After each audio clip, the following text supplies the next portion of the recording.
Hello and welcome to the Bro Chat for the People podcast. Today's episode is brought to you by a man, a sad, sad man who wants to look after your cat.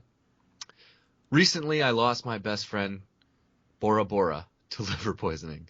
She was my best friend and beer pong partner.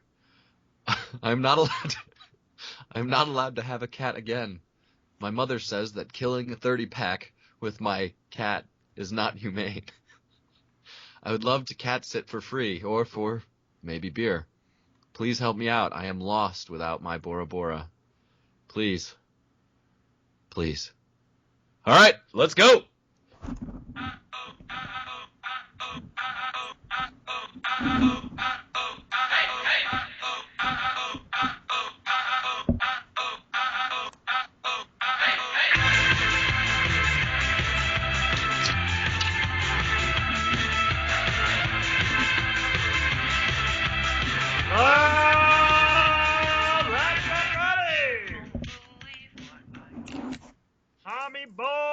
Tommy boy!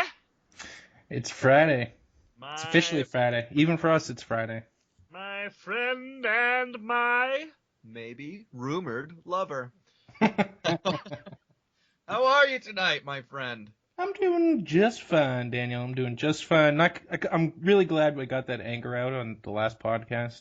Otherwise, I'd still be angry. But I'm looking forward to the future at this point. I agree with that. I agree with that 100%. So first thing that we need to look forward to the future for is the abysmal show that the Celtics put on the last two games. Yeah, it was absolutely abysmal. It was embarrassing. And this is the NBA. This is the highest level. You can't make excuses. But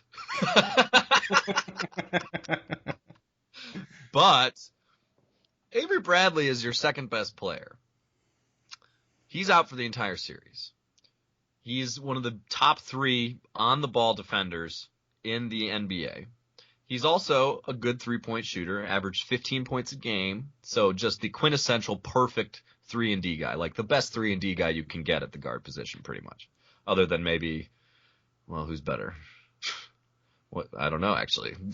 Avery Bradley's probably the best one. James Posey back in the day. Oh, yeah, for sure. He was a small forward, though, so whatever, wing position.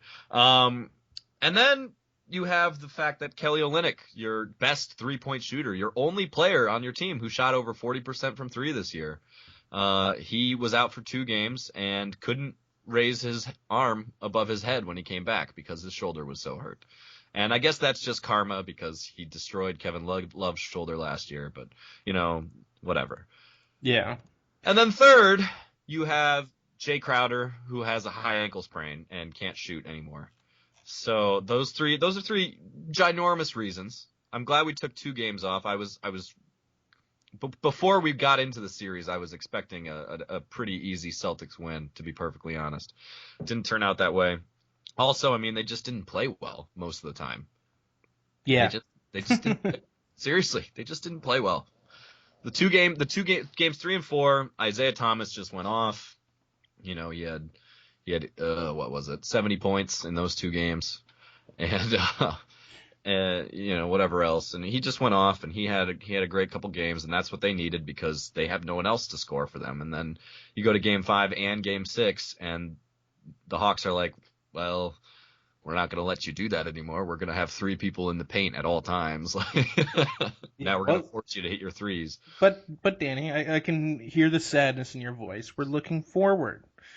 Okay. Forward in this podcast. That brings me, yes. I am sad. Obviously, Tom, I'm sad they lost the playoffs. But now all we have to do is sign Kevin Durant. Trade 5 or 2 of our 3 first-round picks because we have 8 picks in the draft, and we're not going to use all those draft picks. You only have 13 guys on your team. Come on. We're gonna trade 2 of our first-round picks, including maybe the Brooklyn one if it comes down to that, obviously. But we're gonna trade 2 of our first-round picks and all 5 or 4 of our second-round picks. Doesn't matter to me. Whatever. And Jared Sullinger for DeMarcus Cousins. Wow. And then and then we're gonna sign Al Horford.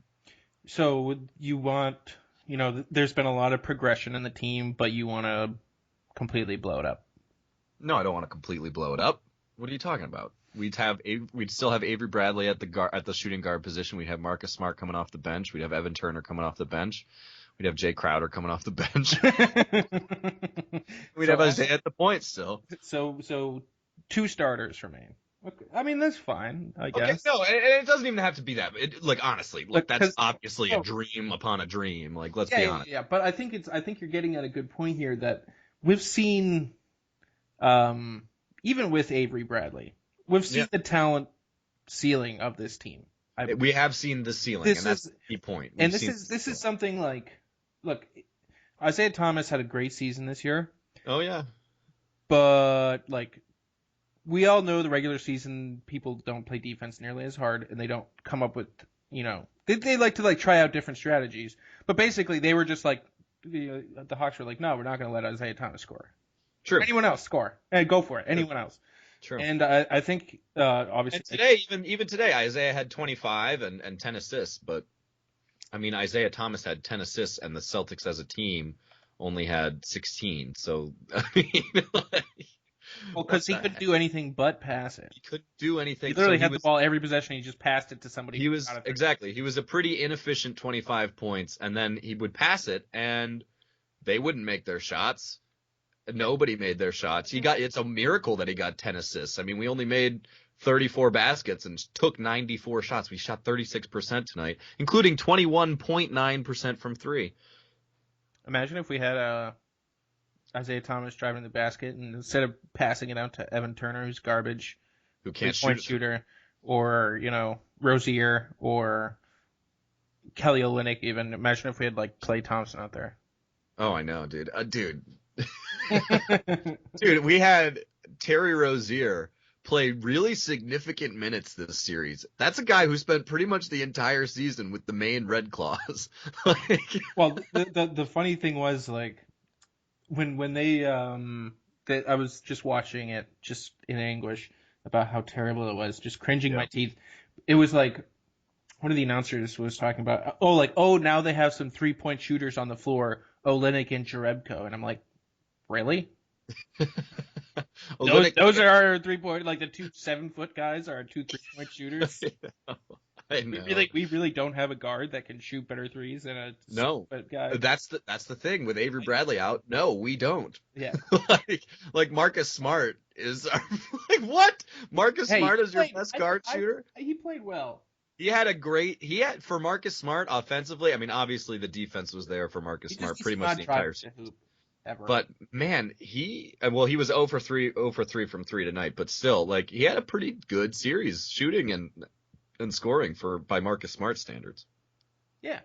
No, he played well. Jerebko, I think, was awesome this series. He's the best. Jerebko, it was kind of a coming out party for Jerebko. He's been in the league for 4 or 5 years, and all of a sudden you're like, oh wow, he's actually pretty good. All right, well we need some guys. Basically. Oh yeah, we need some guys. And that's what we need to do. But looking forward is there's, I mean, it's different. So take for example in 2012, 2013, Ray Allen had already left, so you didn't even have the big 3. You had Rondo and Pierce and Garnett still, so you kind of had that as a big 3. But Pierce and Garnett are obviously old and getting washed up in that year. They made the playoffs. They lost in the first round in 7 games to the Knicks and Carmelo Anthony and the last good year that Amari Stoudemire actually had. And that was just a punch in the gut because you knew that was it and you had to start the rebuild. But in this case, you're like, okay, yeah, we got booted from the playoffs earlier than we wanted, but we've already, the rebuild's already, halfway through. We've got a top 5 draft pick this year. We've got the most cap room of any NBA team. We've got a bunch of good, solid young role players. So it's things are looking up for the Celtics. They are. And I expect 52 wins, 52 plus wins for them next year, just depending on if they don't change a thing and they just draft and they trade, for maybe they sign some role players, or maybe even sign just Al Horford, and he's the only guy they sign. I expect 52 plus wins next year for them. They're just going to keep the players they have are just going to keep getting better. Hopefully. Crowder's going to get better. Bradley's going to get better. I mean, those guys are two guys on the upswing. We'll see. But I don't know. Maybe this is the vindictive side of me, but I hope the Cavaliers sweep the Hawks. I hate the Hawks. Oh, so do I. I hate the Hawks. Dennis Schroeder, man. Yeah. Fuck him. Excuse my language. But yeah, I don't know. I just hope Cleveland just wrecks them. Just blows them out. Maybe it's just a vindictive side of me, but maybe it's not. Maybe. But yeah, I don't know. Interesting. Well, the most interesting thing about this next round is going to be the Golden State Clippers series, both hobbling around. But Clippers aren't going to win that series. They're down 3-2 right now. It's going to be Golden State. True. And the Trailblazers. Yeah, and the Trailblazers have.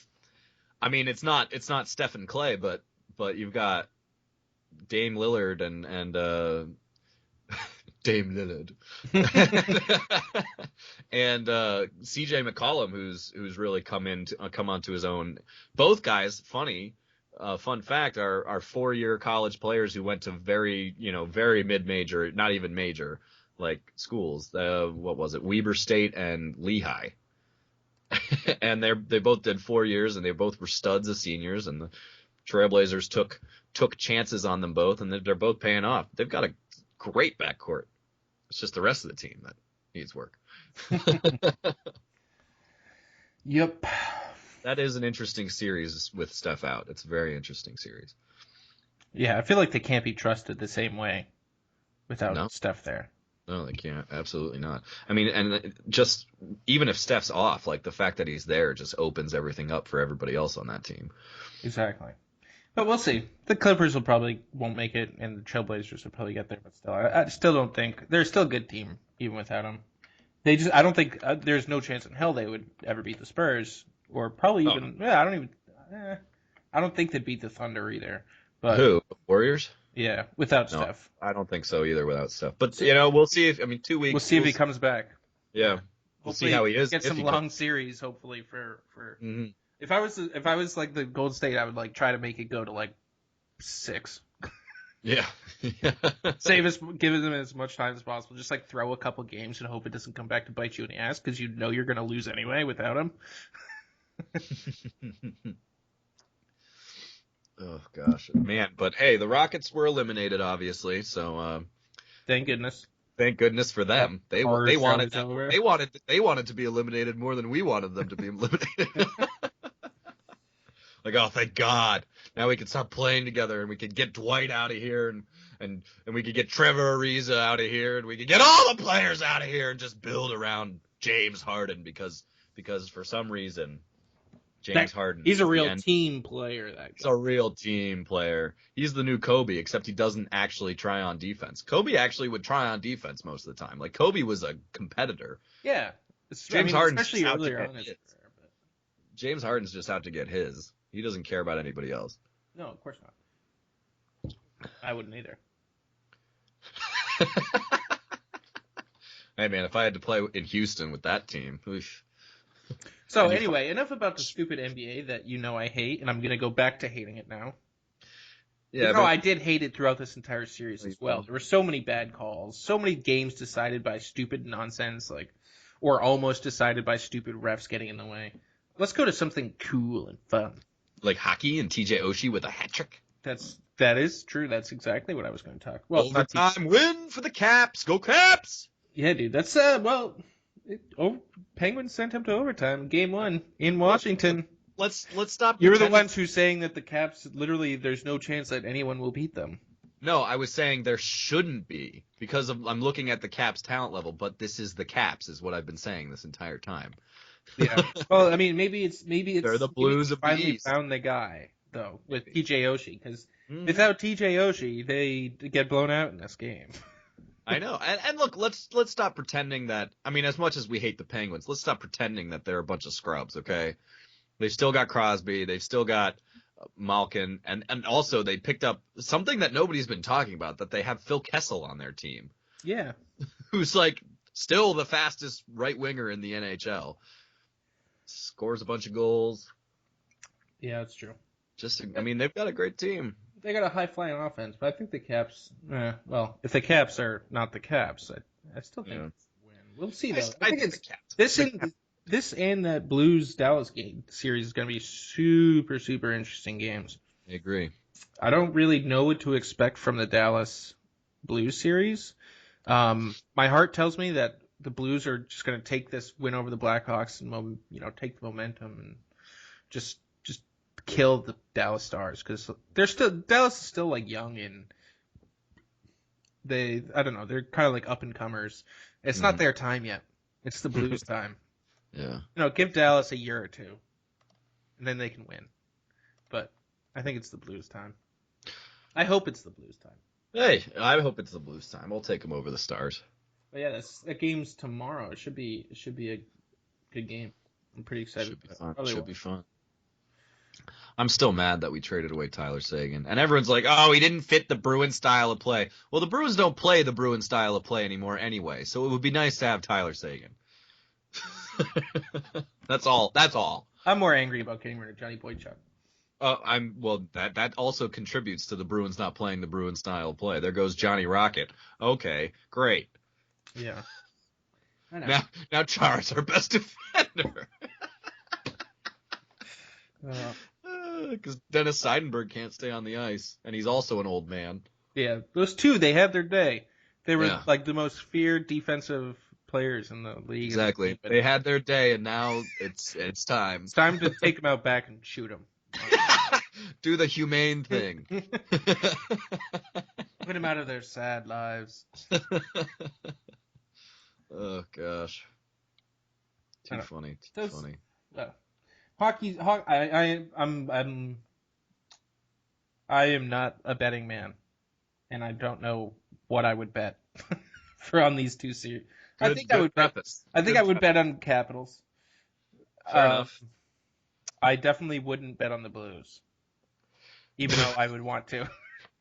I know, I want to. It's kind of hard, You see one team dominate another team, and then you see another team like have a hard fought battle. It's almost like you feel like, the rounds before were for the lesser teams. They were fighting, they're playing against lesser teams. So you're like, well, the next level should be even harder. So if one person breezes through the first round and the other person can barely get out of the first round, then it's not looking good. But they did play the Blackhawks in the first round. Yeah. So I don't know. I don't trust either of these teams to play up to their potential in these games. Blues because of their history, and Dallas, honestly, because I just don't know that much about Dallas. But we'll see. Yeah. I mean, Jamie Benn and Tyler Seguin, it's a great 1-2 punch. I just don't know anything else about them. Oh, man. Oh, what else happened tonight, Thomas? The old Goodell draft. Yes. Who did Goodell take at number 1 today? Who was it? Goff or Wentz? I don't remember. It was Goff. Wentz went to the Philadelphia Eagles, but the Los Angeles Goodells took Jared Goff. Yeah. I think it's because Goff has the same starting letters as Goodell. That's why he wanted it. He made them take. Oh, gee. Well, my name starts with G. Just before we get into the whole Goodell thing, just thoughts on the draft. First of all, there was only 31 picks because some team got their pick taken away. Oh, really? Why? Wait, why? I don't know. Just some technical, stupid, it's just some equipment tampering or something. So they got their first round pick taken. Yeah. Equipment tampering that probably didn't actually get tampered with? Yeah, accusations of equipment tampering, and so they got their first round pick taken. No big deal. The league's own investigator and investigation found that the team had nothing to do with that said accused equipment, that alleged equipment tampering. Yeah. Well, But they still took the pick from the team? Yeah, man. Well, they trying to punish the player by taking the pick? I don't know, man. Trying to make sure he doesn't win another Super Bowl because he tried to harass the NFL. But didn't he already punish the player by giving him a 4-game suspension? Well, anyways, we'll get into this more, I'm sure. We'll come back to this. Do you think this is worth it, the amount of stuff that these teams gave up to go to this 1-2 spots and get these quarterbacks? I honestly, I did not pay that much attention to college football this year. Well, Wentz didn't even play that much. I mean, I'm just saying, like, you give up a lot to go to these 1-2 spots, to pick these quarterbacks 1-2. And it's like, I haven't heard the same talk coming out of, even like RG3 hype, Andrew Luck hype, Jameis Winston, Mariota hype.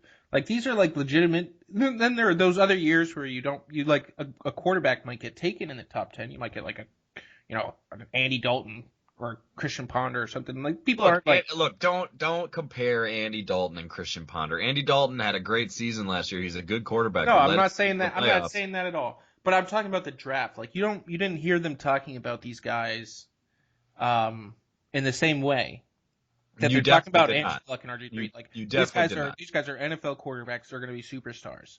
Yeah. I didn't hear any of that. No, I agree. Didn't hear any of that going on. I heard about Carson Wentz. I heard about Wentz mostly because he was from North Dakota State, which is FCS, not FBS, and so he's like from a smaller school, obviously. But everyone's like, oh, the physical ability is there, but we haven't seen anything from him. He's only got 23 starts or whatever. I think we've established as well that for a quarterback, physical attributes come second. I agree. Clearly. Being accurate is really important. But like, whether you can throw the ball like 65 miles an hour or like 80 miles an hour, like, the point is whether you can make the read. Yeah, it's much more important to be able to throw to the right person. Yeah, no, I agree. At the time.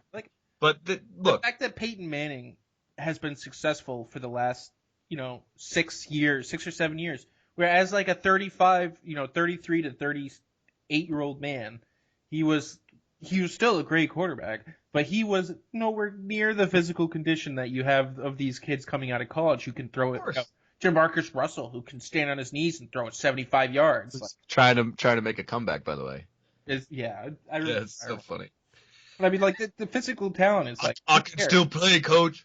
I learned how to read, Coach. I can still play.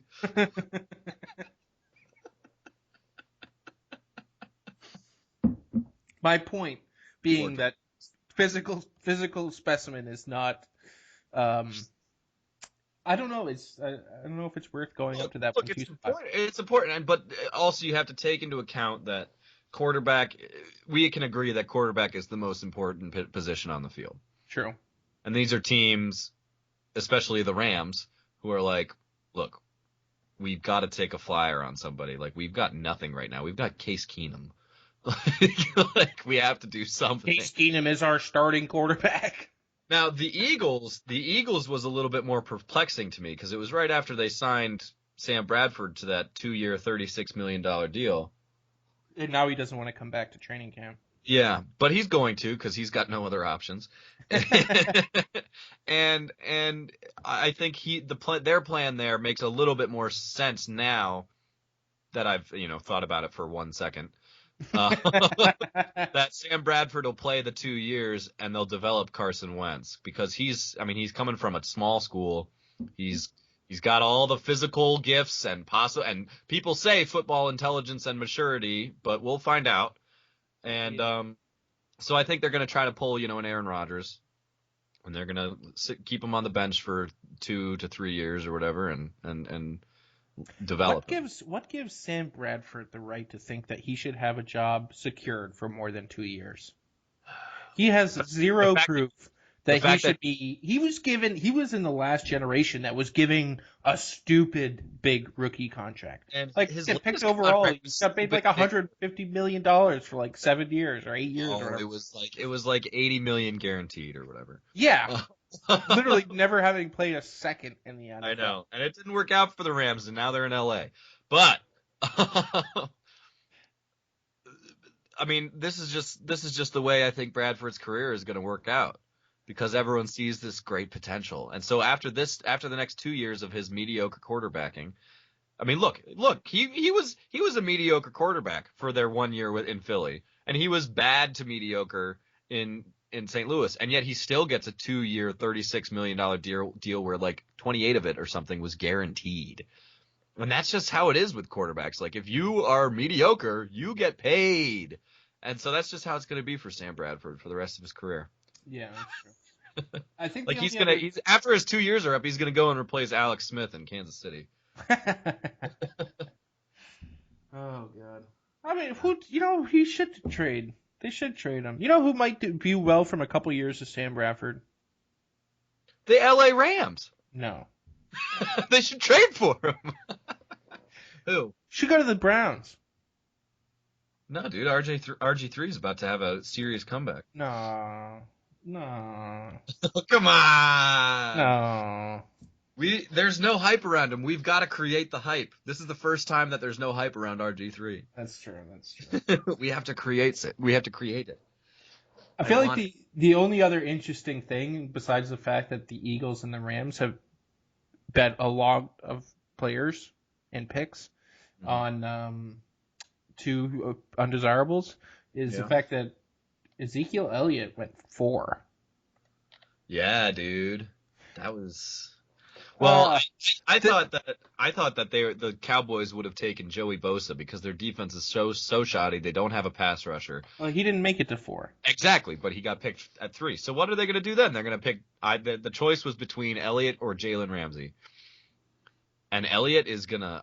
He's gonna be really, really good, man. And he's got that offensive line. The general consensus, though, is you don't even take running backs in the first round. Like, they never are worth it. Todd Gurley went 10 last year, and he's a stud, dude. True. And it would be cool if Ezekiel could do that, but I don't know. It's interesting. Like, it sucks. They should have... Like, they've already got where do you think their offense is going to be really good? I mean, like, who do you... Elliott. Like, they couldn't have traded down a couple picks? Oh, I'm sure they could. I'm sure they could have gotten Zeke at, like, 7 or 8. Yeah. You know who actually I thought did the very Patriot thing? What? The Browns. The Browns. I thought that was brilliant moves by them. They moved down from like 2 to 8 at first, right? Yeah, 2 to 8 and then 8 to 15. They get like a shit ton of draft picks for going from 2 to 8. And then they get like 3 or 4 more draft picks from going to 8 to 15 because they're like, we really don't care about these like top 15 talents. Like, we don't want any of them, and we don't want to sign them, and we don't want to pay them. So we'll just take like 9 extra draft picks in the next 2 years for that one pick that we had because we were bad. And then they got Corey Coleman, who's a great slot receiver from Baylor, who's super, super fast and great wide receiver, and he's replacing, he's gonna be their Travis Benjamin times 10. And maybe Josh Gordon will be there with him. That would be huge, but also, you draft a wide receiver because obviously Josh Gordon's probably not going to be with you. Yeah, the only thing I would say is I don't know how much, like, it's not like they should have taken someone, but the RG3 to me, in order to be successful, needs a deep threat like Josh Gordon or Coleman. But more importantly, I think he needs a slot like Edelman type, someone who gets open, someone who just plays around the line of scrimmage for when he's scrambling, so that he doesn't try to run every time, and that he's like not running and like trying to throw it deep and then can't and then starts to run it and then blows an ACL, like happens every time. He needs to just like, if he can get out of the pocket and then dump it to somebody who's like, maneuvering out there on the flat somewhere. Mm-hmm. I don't know. We'll see. I don't know if he needs another guy to go deep if Josh Gordon's around. If Josh Gordon's not around, then, it'll probably be helpful. Because he does love that play. Well, hey, man, now, look, Coleman's interesting because he's shorter. He's like 5'11" or something like that. But in college, he was used as the deep threat because he's so fast and he can just run past people. So it'll be interesting to see how they use him and what skills he has. Apparently he has 0 route running ability. not ability, zero route running experience because apparently Because he just runs past people. was it Butler? No, Baylor.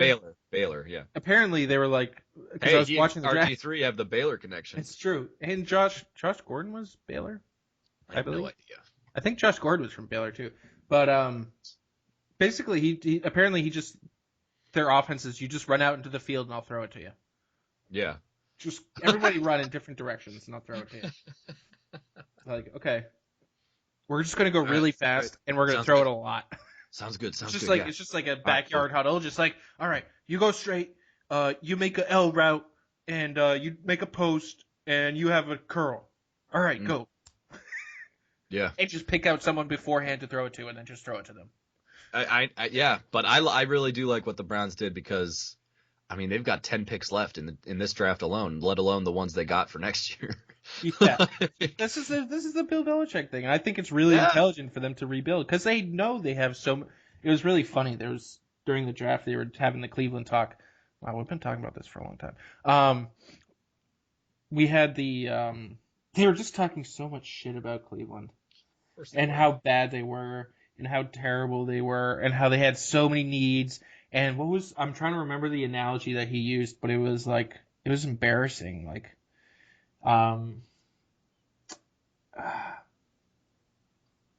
Shoot, I can't remember. Maybe it'll come back to me later. But basically, they were just talking shit about Cleveland and how bad they were and how much they needed somebody. And they were like, well, this is the first step, because this is like the long road to rehab or something. Like, this is the first of many, many, many, many, many, many, many steps to getting halfway decent. Like, just like, wow. Wow. Awesome. Jeez. Anyway, oh my word, that's too bad. That's a little bit. I think what it was that was overshadowing this though. This whole thing, all this discussion, because the NFL, you can have all this great discussion about all these new players that are coming into the league, what kind of impact they're going to have on teams. Practically everybody besides those people that we mentioned picked up either defensive or offensive linemen because they always go in the first round because there's so few of them. How many 6'7", 300-pound intelligent people are you? We lost. For some reason, the Patriots' number 29 overall pick was taken away, so we couldn't take an offensive lineman. Yeah. But hey, whatever. That's true. But we were exchanging some words during the draft about our feelings towards the draft because the Celtics were getting blown out by 30. Wait.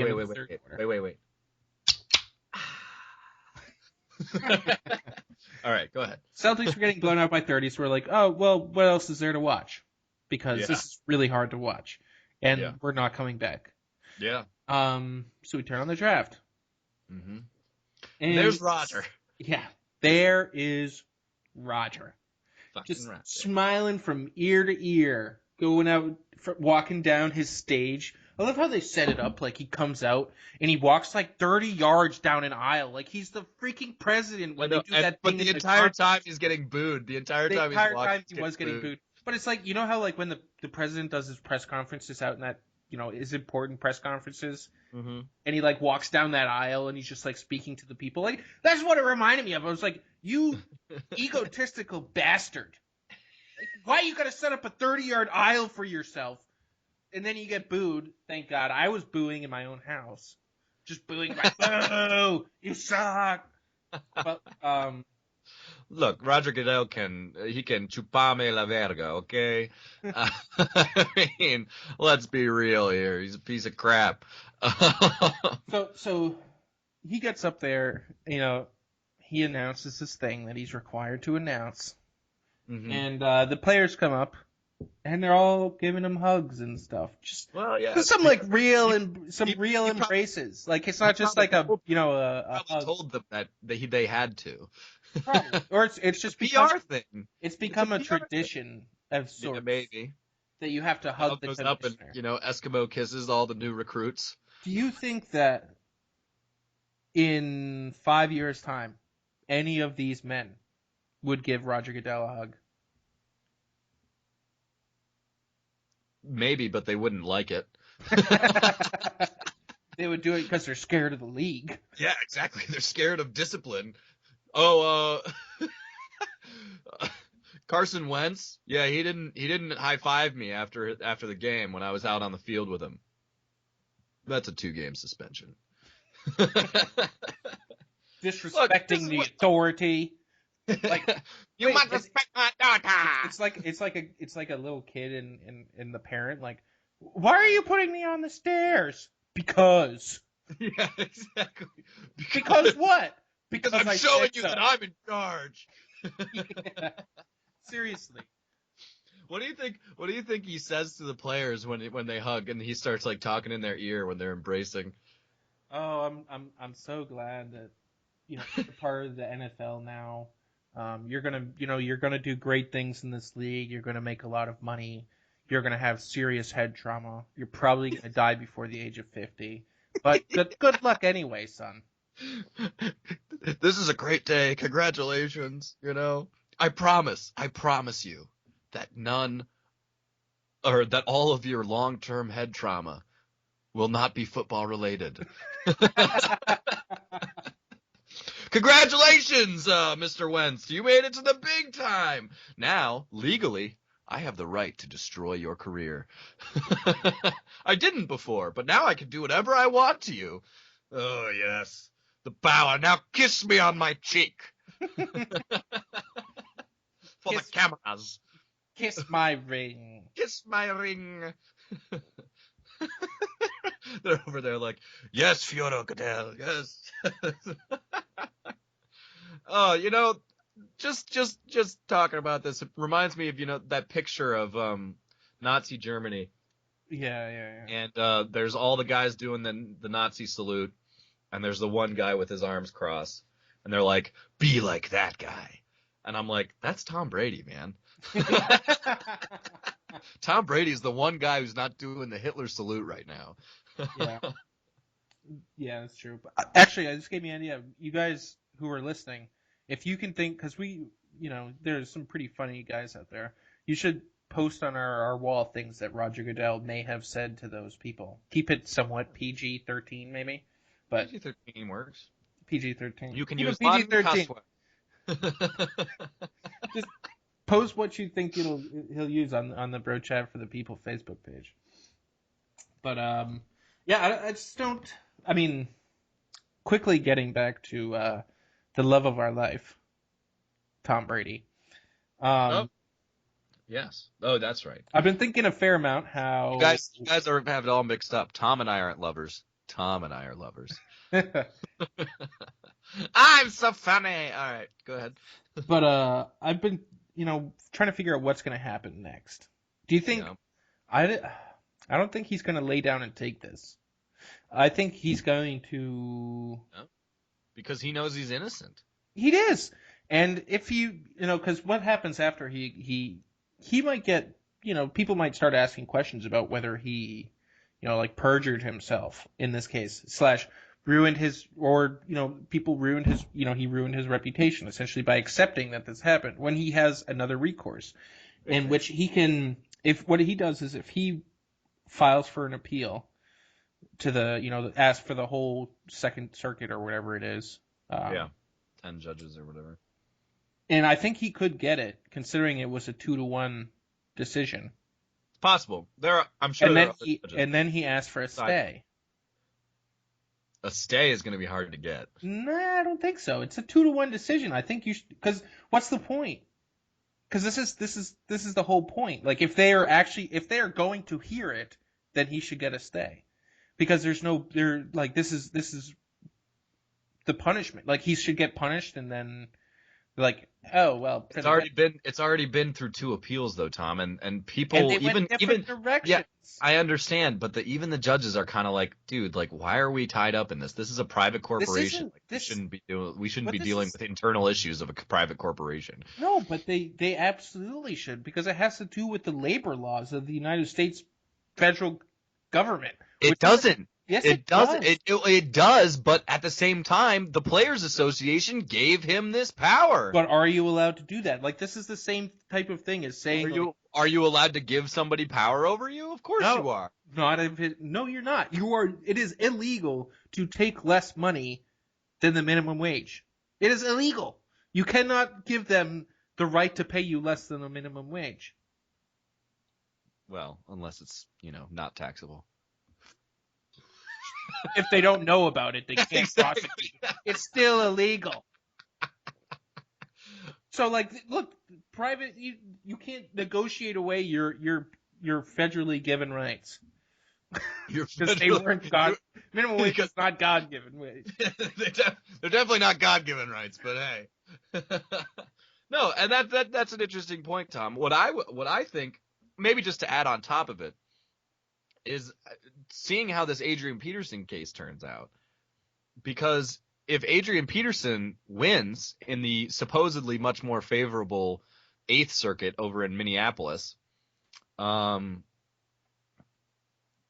you've got warring appellate courts on the same issue, essentially, the unbridled power of Roger Goodell and Article 46 of the CBA, and you've got two appellate courts with different decisions.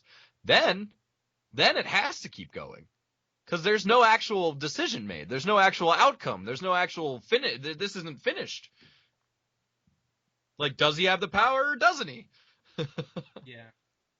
Well, so maybe we could see some SCOTUS action. Yeah, maybe.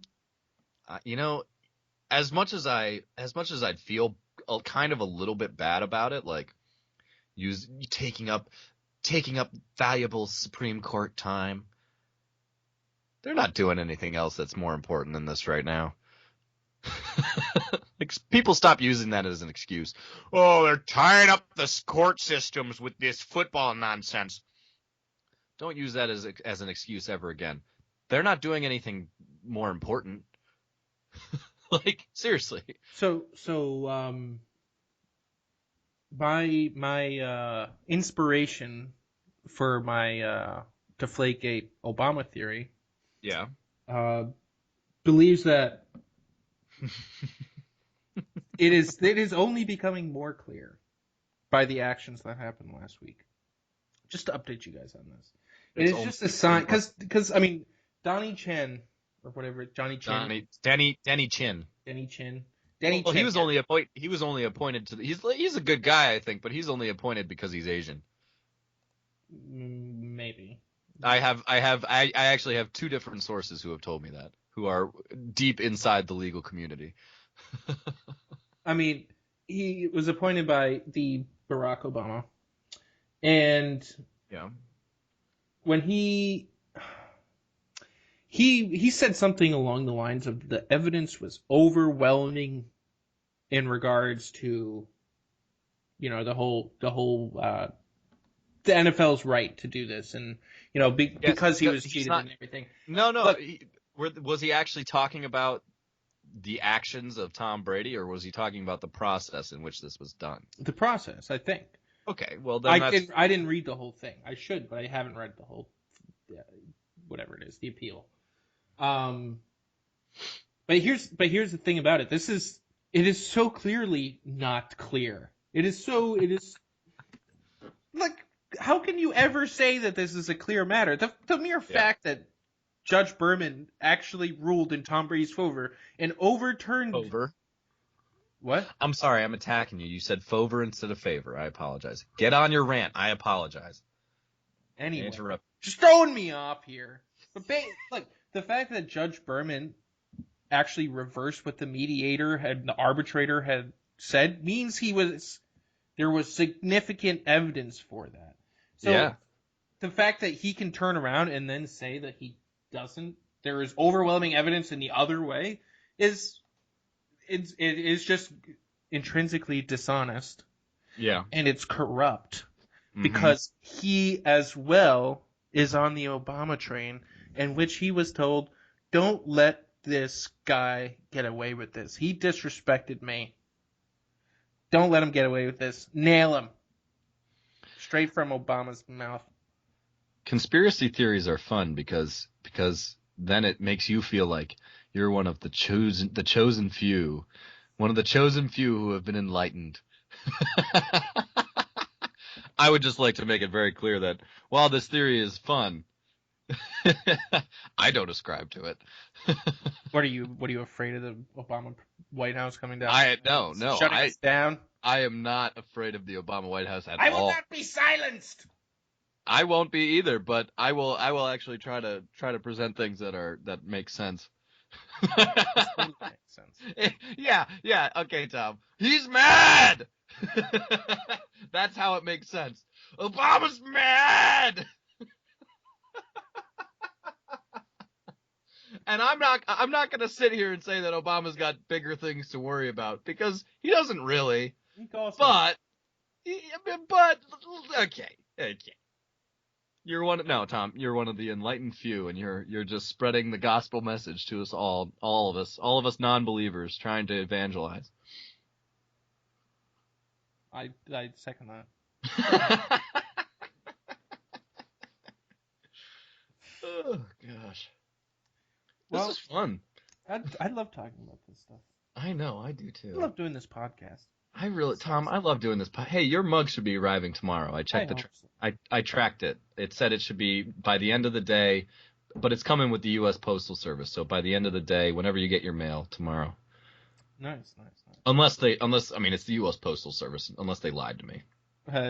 They're also who's in charge of the Postal Service. They're trying to silence us. They won't even let me get my mug. Obama heard my theory. He's shutting me down.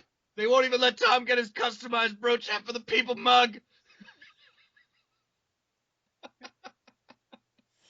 Which, by the way, Tom, I don't know if you noticed, but my brochure for the people and my name Mimsy here, they're outlined in gold. Oh wait, I said this to you earlier. Never mind. Yeah. No, I won't say it on air. Never mind. It was a funny joke, I thought, but whatever. I thought the silver looked better, so I used that one, and I was going to do silver for mine. I was like, well, I don't want to have the exact same mug as Tom. So I put the gold one, and then I thought, and I was like, oh, yeah! Gold! Gold's better than silver! Well, hopefully... They only let me choose the white color, so I was pissed off about that, because I kind of wanted to do, like, the t-shirt design, but I was getting the cheapest mug I could possibly find. Some Asian woman some Asian artist in China had a little Sharpie, and they drew that on a little white mug. And then they charged me $12. What are your overheads? Man, those margins, though, they've got to be... Jeez, seriously. We just take a mug. We take a $2 porcelain mug. $2? That's a lot for a porcelain mug. Hey, they probably bought like 10,000 of them. What are mugs made of? Porcelain? No, probably not. Ceramic mostly. Probably. Yeah. Well, ceramic. Yeah. Ceramic? I don't know. Whatever a cheap mug is made of. Take it right on with a Sharpie. Some blind Chinese woman. What? Oh no, I can't do that. No, I'm not gonna. Nope. I'm catching myself. I'm stopping. All right, guys. I'm not doing South Park right now. All right, guys. I think it's about time for us to wrap this up. Probably. We've been going a little long here. We're still trying to cut it down to 40 minutes. It's impossible. Impossible. We just get talking. This is the conversations we have with each other just every night, and here we are recording it for you guys. And it's impossible to cut it down to 40 minutes. Unbelievable. Anyways, guys. Let's well, I guess we're sorry for the withdrawals this weekend. You won't have chat, but sorry, there is no well, this is Friday. There is no Sunday morning podcast. Yeah. It's a shame. And I mean, what do you want us to do? Record it Saturday night? Yeah, right. But then you wouldn't have it on Monday morning, because we're not going to do Saturday night and Sunday night. What, you want one every day? You want one every friggin' day? Most of them would probably say yes, but I don't think we're ready for that. That's fine, and I really do appreciate it, but like, it's not cheap. Till we start getting paid, then maybe we'll do it every day. Maybe if all of our devoted listeners just pooled together and started doing like a $50 a month fee, then we could add a day. We could do it 4 days a week. All right, guys. Anyway, glad you stayed with us. Hope you had some fun. It's another week gone. Another week is next week. Such is life. Hey, well, today is Friday the 29th, so Sunday, the next time we see you, it'll be May, so that's something. For all, I heard there's some new listeners out there too. So for all you new listeners, welcome. Welcome if you made it this far. Congratulations. I barely made it this far. All right, guys. We love you, Colby. We love you, Colby. Keep listening to us, Colby. We enjoy making your work, school, or baby day that much more pleasurable. All right, guys. Take it easy. Peace.